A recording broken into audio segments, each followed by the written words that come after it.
very much like what happened recently when former Speaker J.P. Muturi's son survived. You know, he didn't go the direction of Ojwang just because his father was able to make the right phone calls.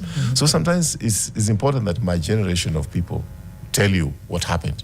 I was with Ogengo Ogego. He was simply profiled. He had nothing at all to do with the coup. But because his surname was Oginga, then he was associated with Raila, and he spent 8 years in jail. You know, Durongwen, the current chairman of ODM, did jail time for no reason whatsoever. So I got so many of this. You know, there's Motuse, there's my former classmate, Mwandaviro Muganga, you know, ended up in exile, and many died. So this reign started beating us quite a while. And well, first of all, your generation. No, first of all, I must say I'm sorry on behalf of my generation. I think we start from acknowledging that we failed at a national scale. I'm able to look back and say that when I had a chance in Kibaki's government, I mean, I didn't buy a chopper. I have no record of stealing from the public coffers, so to speak. So our career is different. But can you say that our generation really took over? No, I don't think so. A few of us were able to come in, but like even the Kibaki government, I was the youngest together with Balala. Everybody else was older than us. I mean, you know, Meshuki, Kibaki, Njeka Karume, Mudi Awori. So they were in charge. So you can say that probably the post-independence generation who took over was just President Uhuru Kenyatta and current President President Ruto. Yeah. So, but I must start by saying that I apologize, because really in my generation, I recall, and it is fact, everybody knows it, if you ever went to Kenyatta University to do a Bachelor of Education, you did your attachment in a secondary school and you are paid. By the time you're going to graduate, you had already had a job, you'd been posted. Now, there was very good planning which made sure that as students qualified, there was a place they were going. That at least you have to give to the generation before that, you know, the Kibakis, the Mois, and so forth. You have to give them credit. Now, in my generation, in our current leadership and the immediate past, 1 million kids leave Form 4 every year. The government can hardly employ more than 50 to 60,000. So what happens to close to 1 million every year? We had some leave last year, 1 million or thereabout. In November this year, that is 2-3 months from now, there'll be another 1 million. And in the previous 5 years, 1 million, 1 million, 1 million. So why are we surprised when we have increased crime, when we have restlessness, when we have a youth who are despondent, who are, you know, see no light at the end of the tunnel? So we have failed. But that's the extreme side in terms of failure is concerned.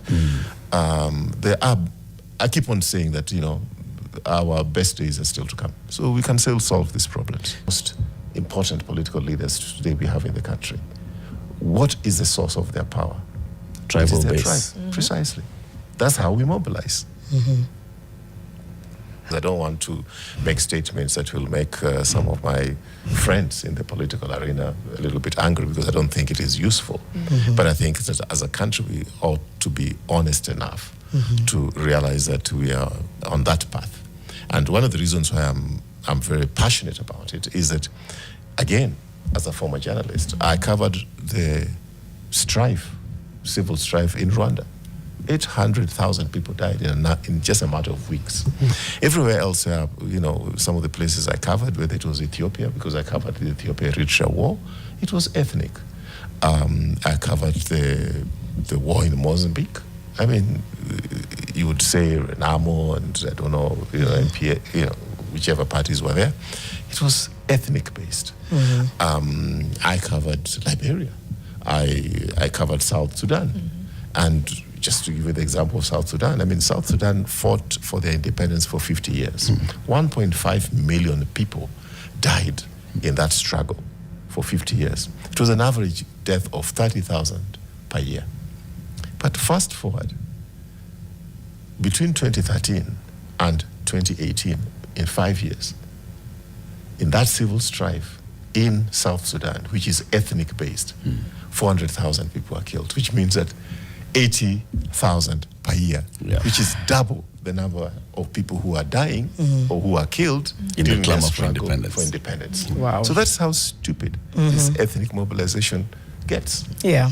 That I do that so that I articulate why I made that step out of the Jubilee Party, so that I'm free to air my opinions going forward without it being said that you're talking on behalf of who. Now I can talk on behalf of myself. And the party cannot turn around and say, but how can you say that and you're a member? So it's essentially just stepping aside, stepping into a free space where I can talk to you right now without worrying what Jubilee may think about it or what Azimio may think. Talk about disruption, because being disruptive is basically violent, and violence begets violence. If you look at some of the failed countries around the region, the moment you have, say, for example, violent change of government, it takes forever to get things back to normal. I mean, Siad Barre in Somalia is probably the only president we remember. After that, you have transition after transition after transition, and part of the disruption, for example, for the Gen Zs, they have this wonderful opportunity to really disrupt it in that positive way, which means that they have to register and vote in 2027.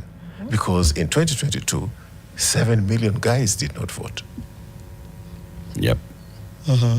So their voice was not heard. Yep. Nobody stopped them from doing it. Or maybe there was inherent those. But looking forward, we can have a velvet revolution in this country in which people don't have to lose blood. Yeah. I've had all kinds of speculation as to why I came out of, I officially resigned from Jubilee. And as I told you, I was out of the country when there was a lot of developments in court and so forth. But this is a personal decision. It is a personal, just like it was a personal decision to join Jubilee, when obviously the easy thing for me coming from Luo Nyanza was to join ODM, where from the ethnic aspect of politics, it would have been very easy for me to capture a position as Member of Parliament for Arieta or Governor of Siaya. But I made a conscious decision to work with Jubilee. So in the same way, I've made a very conscious decision to resign from Jubilee. And from my letter, you can see there are no hard feelings. Yeah, it's You're just being very that positive I made about that decision. There's no contradiction in that. I thought it was a good thing. I still think that it's a good thing. Why am I saying that? Actually, Kenyans they just like to be dishonest. They're in the broad-based government, like my brother and great friend Mutahi Kagwe. He's from Nyeri. Then there are those from, Luo Nyanza, and there are both those from other parts of the country. There's even a third option.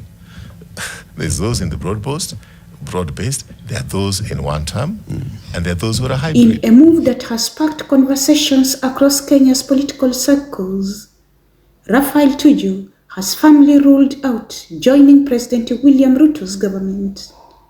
Speaking on any TV show, the former Jubilee Party Secretary General emphasized that his focus is now on personal pursuits and that he sees little value in stepping into a role already filled by capable leaders. But Tuju didn't stop there. Turning to Kenya's youth, particularly Generation Z, he delivered a rare public apology, admitting that his generation of leaders has let them down. First of all, I must say, I am sorry on behalf of my generation, Tuju said, acknowledging the frustration of young Kenyans facing stagnant progress and missed opportunities. He also reflected on lessons from history, pointing to events in Egypt and Sudan as a reminder that revolutions alone do not guarantee lasting change without continuous effort.